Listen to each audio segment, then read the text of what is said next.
একদিন একটি বাঘ একটি গরুর উপরে আক্রমণ করলো। সেই গরুটি প্রাণে বাঁচার জন্য তার সমস্ত শক্তি একত্রিত করে দৌড়াতে থাকলো। দৌড়ানোর এক পর্যায়ে গরুটি একটি পুকুরের মধ্যে লাফ দিল।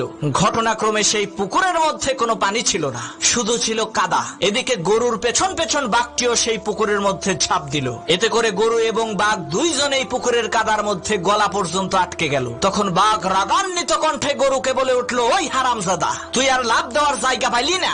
তুই ডাঙ্গায় থাকলে তোকে না হয় একটু মজা করে খাইতাম, কিন্তু এখন তো তুইও মরবি, আমাকেও মারবি। তখন গরু বলল, বাঘ ভাই, তোমার কি কোনো মালিক আছে নাকি? তখন বাঘ বলল, আরে আহাম্মক, আমি হচ্ছি বনের রাজা, আমার মালিক হবে কে? তখন গরু বলল, বাঘ ভাই শোনো, তোমার মালিক না থাকলেও আমার কিন্তু মালিক আছে।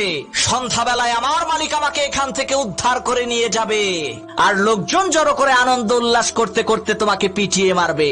মনে রাখবা মুসলমান, তোমারও কোনো ভয় নাই, তোমারও একজন মালিক আছে।